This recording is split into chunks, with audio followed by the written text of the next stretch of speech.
if we are live. Hopefully we are. It takes a minute for the Zoom to catch up, but everybody who's been following me knows how freaking excited I am about this. I'm just going to wait a second to make sure we are actually live.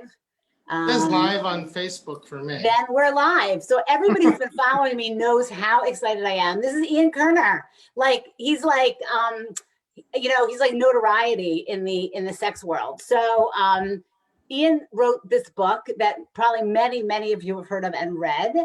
She Comes First. And he's also has a very flourishing private practice in New York City, and he is the co-director of the sex therapy part of the contemporary. Tell me the name. The Institute for Contemporary Psychotherapy.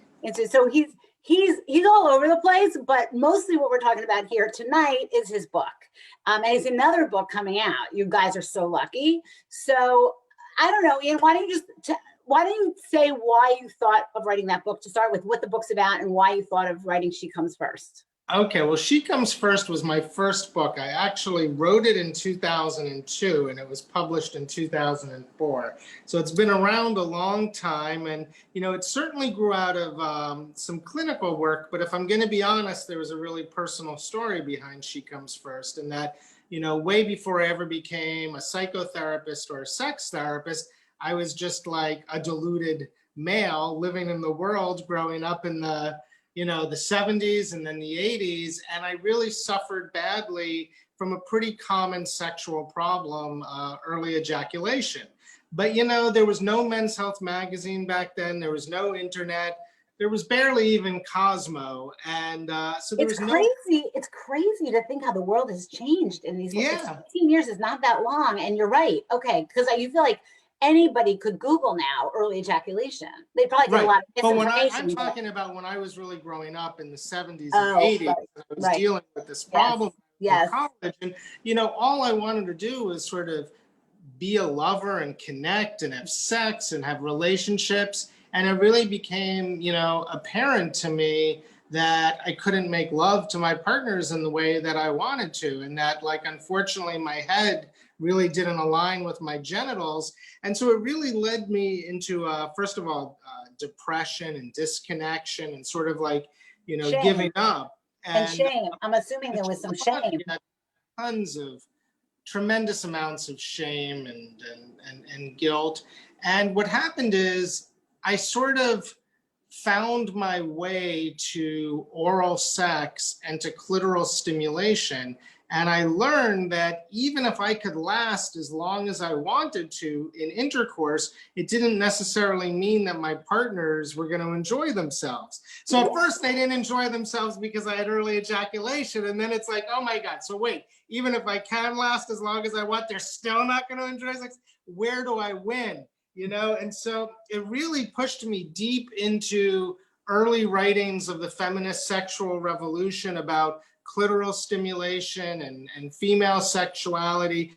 And so it was a real sort of feminist awakening for me. And I just feel like kind of going from being ill-clitorate, as I like to say, to, you know, developing clitoracy really kind of saved my sex life. And, you know, She Comes First is sort of famous a little bit because I think people mainly think of it in terms of evangelically sort of promoting oral sex, especially cunnilingus. But what's really at the heart of it is promoting a realistic model of female sexuality that men can really kind of get hip to. So really, She Comes First was based in a personal story. That personal story actually led me to become a sex therapist down the line because my experiences in psychotherapy and getting to talk about sex and getting certain, getting my self-esteem, getting validated, getting mirrored, really allowed me to have my first sort of sense of safety in the world of sexuality. So I really kind of compelled me to want to do that with other people, you know? And so gradually I, you know, started to do clinical work. And the number one question I received from women at that time, I mean, this is going back, was, you know, hey, what can I do to have an orgasm during intercourse? What's wrong with me? Today, like, that meme is sort of out there, and so I'm not sure, like that, first of all, I know that's why that book is so beloved by so many women, right? Because basically you got into the head of women when you did that book, which is unbelievable. But you'd be amazed, even in this day and age with better sex education, it's still terrible, and the internet, women are constantly still asking the same questions. Right. What can I do to have like sex during intercourse? And I think, there's a Orgasm. shame. Yeah, I'm sorry. What can I do to have an orgasm during intercourse? And I think for a lot of women, there is still this, what I call sort of the intercourse discourse, or this idea that we should be making love in a certain way. We should be having simultaneous orgasms. And if we take any other route other than this sort of like heralded route, and somehow the gold standard is still having an orgasm from intercourse, from a penis, not during intercourse. The gold, it's like we've ranked our orgasms. Like if you can have an orgasm from a penis alone, it's a gold standard. If you have it from a mouth or a hand, it's a silver standard. And if you have it from a vibrator, it's like the bronze follow-up. It's crazy, right? Right, right. But I wonder though, I think, I notice in my, especially amongst my female patients, there's still a feeling of like, am I broken or am I a little deficient? Is something wrong with me if I'm not able to have, orgasms from intercourse, Yeah.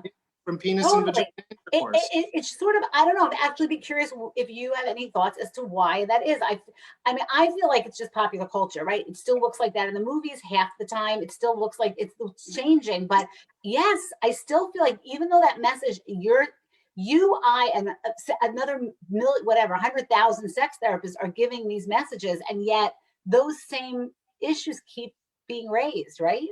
We're Yeah. all seeing it. Yeah. I think so much of this is, culturally determined, and I want to be conscious of really, speaking from sort of my own educational background and living in New York and being an American, and, but it's funny, interestingly, I was doing some research, and, we often hear in sort of pre-Christian cultures, like even early Hebraic culture and certainly Greek and Roman culture, really a lot, was very permissible, and sex was really enjoyed in many ways. And there were very few sort of like moral projections onto sex. They were just behaviors, without values. And then it's interesting, in sort of the dawn of Christianity, a really sort of strictly procreative model, came front and center. And I think, and the idea was that sex should really be as passionless as possible, as procreative as possible. And I think that became the standard for so long that I wonder if still that's what we're sort of trying to espouse, is this, because ultimately a penis and a vagina is good for one thing, really, it's procreation. So I think it's still this sort of underlying celebration of a kind of a limited procreative model of sex that we've just like been spoon-fed for generations. No, maybe you're right. Because I have to say, like, it just never ceases to amaze me how, we're beating the drums and beating the drums about, intercourse and sex are not synonymous. At least that's the way, that there's a million ways to have, not a million, but there's many, many ways to have sex. And Really? yeah. And yet patients still keep coming in saying, am I, what's wrong with me? I'm not having an orgasm from intercourse. And how do I fix Yeah. it? I was in, for my new book, I also have I work with like a lot of gay men, and I was, doing a lot of research into that. And I came across, one study that said, amongst gay men, partnered gay, non-partnered and partnered, but anal intercourse was only in it was a survey of like sort of people's most recent sexual events. And in this survey of, I think it was about 10,000 gay men in their most recent sexual event, only 30% included anal intercourse. And so 70% was really based on manual stimulation, rubbing up against a partner. And it's interesting, even amongst gay men, there can sometimes be a stigma around not having anal intercourse, but I feel like at least gay men are more open to sort of variations in their sex routines. That is a fascinating study. I'd love to actually see that study. And what's even more interesting to me, do they still define it as sex? See, that's where I feel like in the heterosexual community, they still often it's we didn't have sex or we did have sex, right? Not Right. like, right? Do gay men do the same thing? You know, in my practice, there is still, again, like, you know, especially if sex is painful in some ways, or if somebody really feels like they're more of a bottom than a top, but they're in a relationship where they're supposed to top, and that creates pressure. I know, just like as with heterosexual couples, you know, intercourse creates a lot of pressure and a lot of anxiety, and there's a lot of expectations bound up in this idea of intercourse. But do they call that sex? In other words, with my heterosexual couples, right? They'll say, Right. "Oh, I didn't have sex until I was, 21." But until that, they were having oral sex. They were having, they were having manual sex. So I'm like, wait, we're having sex. You just weren't having intercourse. But yeah, no, I think that's the same. I think it tends to be how somebody already comes in defining sex, or how open-minded they are to a definition of sex. I would say a lot of, I would say in my clientele, it's split between, sort of people who can think a little more progressively or expansively about a definition of sex, and some people who come in with sort of a limited concept. That's fascinating to me. I never ever thought, like, I would think a gay man, I don't know why. I guess I would think that a gay man would assume that oral sex was sex, that he wouldn't have this bias about intercourse being real sex. And I assume that because I guess of the procreative piece of it. Right, right. But it is. You're saying it's the same bias. I'm saying it's not as rigid as it is with heterosexual couples, because clearly 70% of gay men did not have anal intercourse in their last sexual event, at least in this sort of nationally representative survey. Right. But there's still a lot of pressure and a feeling that that's something that they should be doing. That's like real sex. Right. So interesting. You made reference to the fact that I want you to talk about some of your other books, but I know you have another book coming out, and you promised to me that you would come back on when that book's, just spend a minute talking about that book. Sure. It's a book that I'm very happy about. I'm very proud of, as proud as I am of She Comes First, of which that's my favorite, but I'm thinking that this is going to sit side by side next to it. And it's called So Tell Me About the Last Time You Had Sex. Tell me about the last time you had sex. I love the title. I love that you mentioned the title to me like a year ago when we saw each other, and I was like, oh, that is such a great title. You have the best titles. Go on.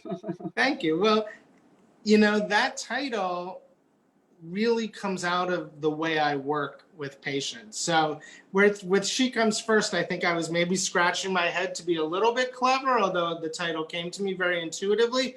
But I was working on this book and I realized, the title's right in front of me, because I say it every day, maybe 5 times a day to my patients. So tell me about the last time you had sex, because for me, patients will come in talking about issues, talking about problems, talking about history, talking about childhood. And yet when they describe their most recent sexual event, so much comes up in terms of what's working, what's not working, if there's foreplay, if there's psychological stimulation, if at some point, I call this sort of the sex script, what someone does, the sexual event from the moment sex gets initiated to the moment it's sort of completed. Like, I look at that event as a series of behaviors and interactions that constitutes a sex script. And I just think in that world of the sex script, it goes so deep. Everything comes up, your history, compatibility, incompatibility,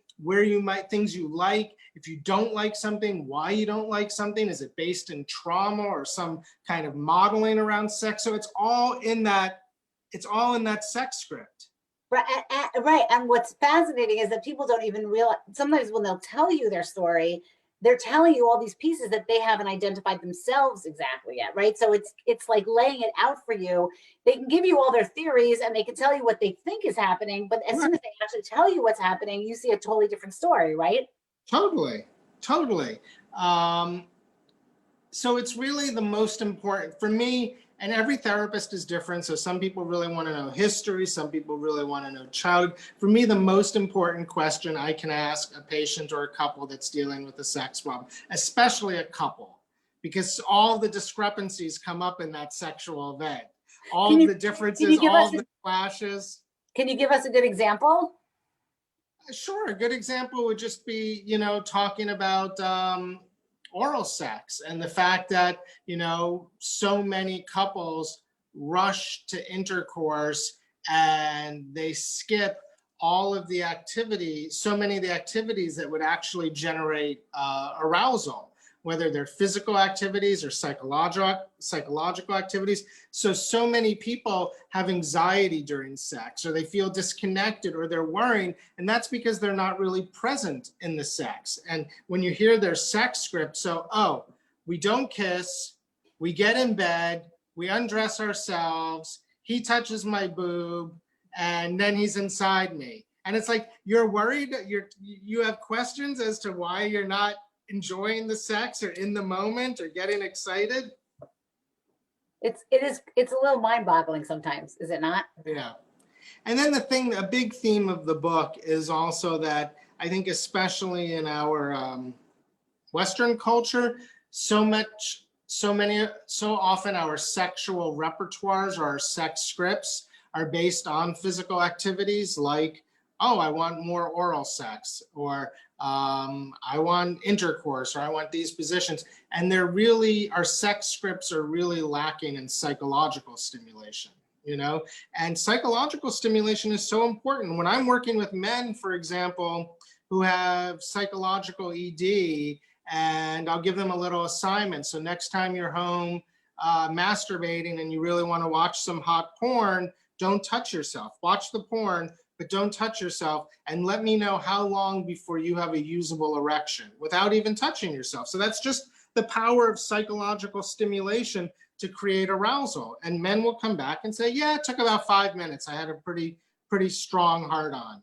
And women, we've heard the stories of women who can virtually fantasize their way to orgasm. So why don't we bring that level of psychological arousal into the bedroom with us? Right. I mean, you're hitting on one of my favorite topics, because I think fantasy is so underused. Or we just let that part of our brain atrophy rather than actually using that part of our brain. So I have a whole section on that in my book coming up. So I totally agree with you. I actually am curious, if you were rewriting that book now, She Comes First, would you do anything different? Would you add anything? You might, yeah. There's one thing that I would change, and I'm not going to touch the book. I'm not going to revise the book, because if you have something that's working, just don't mess with it. And even if it's imperfect, its flaws are part of what make it good. You've sold like almost 500,000 copies, right? Of that book, I think we've hit 500,000. I think we hit 500,000 a couple of years ago. It's mind-boggling. Okay, yeah, go ahead. What would I change?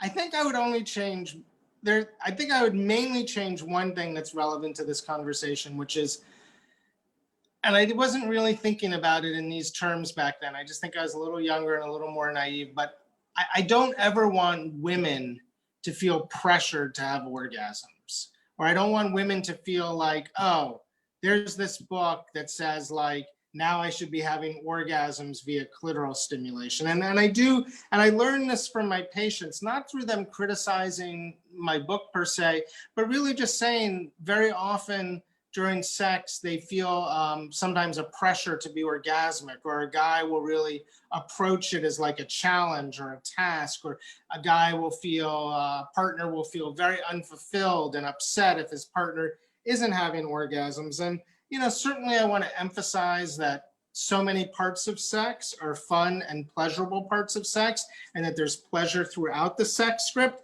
But I also don't want to discount the importance of orgasm. I'm not, one of my biggest arguments with, I think, people in the field, in our field, is this idea that sex doesn't need to have orgasms. I agree that sex doesn't have to have orgasms. But I think you can very quickly go to a model where then you're not even really thinking about orgasm. I'm with you. I am totally with you. I have this fight all the time. How do you separate what is sex? And I say, whether you like this definition or not, as far as I'm concerned, sex is any activity between one person or more people where the ultimate goal is to have an orgasm, whether you have it or not. And sometimes you can have a good activity and not but otherwise, if you're just cuddling or you're just touching each other, like how do you even end at that define sex at that point? So I agree with you. I think orgasms are totally critical to good sexual activity. That doesn't mean you have to have an orgasm every time. Right. Do you think, though, in our field that sex therapists have deprioritized orgasms in a way that it's no longer an accurate representation of our client population? Because I don't have patients who don't want to have orgasms, or I don't have patients who come in saying, I love every part of sex and I never need to have an orgasm, you know? No, I think that sometimes what's happened, I feel like pendulums just swing too far. Like people feel exactly what you said, that there's a sense that we don't want to put pressure on women or men for that matter, that they need to either ejaculate or have an orgasm. Sometimes there's some nights it just ain't happening, you know, and you can have good and you feel good and you just don't want to have an orgasm. But that doesn't mean that orgasm isn't the central part of sex and it isn't ultimately a goal for most of the time, because there's no question in my mind, and there's data to show this, that women, at least, who have orgasms their sex lives are better and longer lasting. Like the ones who stop having orgasms or don't have orgasms either find it frustrating or stop, or just don't have sex, you know? I agree. I mean, the for couples that are really stuck in sex ruts, very often they're in sex ruts because the sex is of a quality that they're not really incentivized to have more of it, you know? Right. And if you ask, and if you ask what's missing, very often it's like, I don't get there. I don't have orgasms. So why should I keep doing this? No, absolutely. And I see also a lot with some of the older women, as they get older, it's harder because of hormonal shifts, primarily, I think, to have orgasms. These are women who had them easily, and they go to their doctors and their doctors say, well, you know, it happens to all of us, or who needs orgasms? And then they don't want to have sex. It's a frustrating experience. So then our job is to get them back on the orgasm track. So I'm 100% with you, Ian. So I did, though. It's funny you asked me that question, because in the chapter that I have on orgasm, I do talk about She Comes First. And I do say that I would have liked to have a little more of a nuanced conversation, because there was an interesting study that came out by researcher Sari von Anders on bad orgasms, and the idea that I have to write that down. Yes. Yeah. Okay. The idea that you can have an orgasm, but it isn't always a good orgasm. And that challenges the assumption that all orgasms feel great. And a lot of people do come away sometimes feeling like it wasn't a great orgasm for various reasons, you know? And one of the factors that came up was a feeling of pressure to have an orgasm, or a feeling that my orgasm would, this was a study of women, I should say, my orgasm would satisfy his narcissism or his belief in his skill set in some way. So, you know, I don't want She Comes First to reduce women to orgasm objects, which if you read the book, that's not in there at all. If anything, it's real. If anything, it's a celebration of female sexuality and written from my own background in dysfunction. See, I almost wonder if anything, the pressure would be more on the man, because after reading that book, I would think a man would feel like, well, if I'm doing my job properly, I'm enabling her to have an orgasm. And if she's not having an orgasm, I maybe not be doing my job properly. Mm-hmm. I think that's a really good point. I mean, certainly what I never anticipated with She Comes First is I really did write it for men. But the book kind of got touted on like Sex and the City a little bit. And like it kind of became like women were buying it and reading it for themselves. Exactly what you said, which is what you did in that book, is you said you almost embodied the women's perspective on that book about what was pleasurable to women. It was probably the first voice out there that was really doing that, especially because it was doing it from a man's perspective. Right. No, and so it's I hear today all the time from women who give the book to male partners. The thing that I'm most touched by is, you know, now that I'm a dad of teenage sons and I'm just moving through the life cycle, I hear from so many moms who are like, I gave that to my son so that he knows how to pleasure a woman. Or I gave that to my daughter. I gave your book to my daughter so she knows what to expect from sex. That's amazing. So I'm going to tell you another story. One of the therapists in my practice was packing up, her father passed away, and she was packing up his things in his house. And he was, I think, 80 or something. And she found your book in his nightstand. And she was so, that and Viagra, I think. Anyway, Yeah. she was so happy. Like she felt so like connected to him in a way that he was able, which is, it is amazing. So yeah, that's incredible. Just mention some of the other books you've written so that people know about those as well.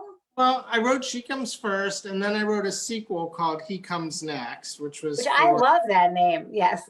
thank you. But we changed the title in paperback to Passionista. In retrospect, maybe we should have just kept He Comes Next, but I think the idea was like, well, if you don't know She Comes First, like, what do you make of this book called He Comes Next? Which maybe would have prompted curiosity. Maybe we should have kept the title. But anyway, it was retitled Passionista. Let's see, I wrote a book called Love in the Time of Colic, which was about, I co-wrote that about sort of sex in the baby years and sort of parenting. Did you do that when you had little children? I did. I did. Okay. I did. Yeah. I don't know. You know, to me, though, She Comes First really came out of something that I knew could be universal, right? Like in some sense, it's just a story of a guy who had premature ejaculation who found a pathway through oral sex, but it really so celebrated clitoral stimulation and brought the idea of clitoracy into the mainstream that it had a universal appeal. And I'm hoping with the new book that there's something in it as well that's a bigger cultural story in a way about how we're having sex. Well, I don't know about everybody else. I am really looking forward to this new book, and you promise you'll come back with me live to do something on the new book. But I'd love to, yeah. In the meantime, if people kind of want to find you, is there any way to, I know you're not a big social media person, but like website, how do people like find you? Yeah, I think I would say a couple of things. One is through my website, iankerner.com. All the information's up there. That's the best way to reach me. And I would say, you know, for people in New York or in the tri-state area, maybe even nationally, if licensing laws are starting to change a little, the program that I created or co-created at the Institute for Contemporary Psychotherapy, it's really one of the only institutes to offer sex therapy on a sliding scale. We take a lot of different insurances. And so I feel like, you know, if people are students or if they're just like, you know, out of money during COVID, like it's a very affordable option for sex therapy. I mean, one of the things I always joke around about is that I got pulled into this Zoom therapy thing, kicking and screaming. You know, I have patients who come, Maze has patients that come from very far, and often they wanted to do online therapy as part of the treatment. And I was like, I got to come in. And then I got forced to do it because of COVID. And it's been the best thing to happen because it's so efficient, and patients can make appointments and come in so much easier. So basically, I've become a convert to this Zoom therapy thing, Yeah. and that's amazing that you're saying that now, because the Institute for Contemporary, people can come in psychotherapy, and people can come in from Milwaukee now if they want to. Right? I think so. I'm not sure, you know, you might be at Maze operating under different licensure regulations as a medical facility. I'm not sure with psychotherapy, you know, your license really is in your statewide. state. It is, but certainly for right now, because of COVID, Yes. they opened it up. It's till September 5th, I think, but my guess is it's going to be renewed. Whatever it is, it sounds like people from a distance may be able. Do you see people, or you just supervise people there? I'm just really supervising the therapist, but we have, you know, great group of therapists. Everybody is licensed. Many are trained in couples therapy, and they've really augmented their training in sex therapy. So I'm really proud of the program and the group there. And I just think it's, you know, it's very hard to find sliding scale, affordable quality sex therapy. No, you're 100% true. And the truth is, the other thing I'd love to talk to you about that I'm going to make some time for, I'm going to try to twist your arm to come back, is to talk about pornography, because we didn't touch on it here. You sort of mentioned it as a side, but I think you have very interesting things to say about it. And I know people are really, really interested in that discussion. So we're just going to make this into a regular thing. It's going to be the Ian and Batsheva Schmooze Club, right? Well, thank you so much. You're very welcome. It was great to see you, and good luck with the launch of your book, but I'm sure I'll be talking to you before then. I am sure you will. All right. Good night, Ian. All right. See you later, Bathsheba. You going to turn me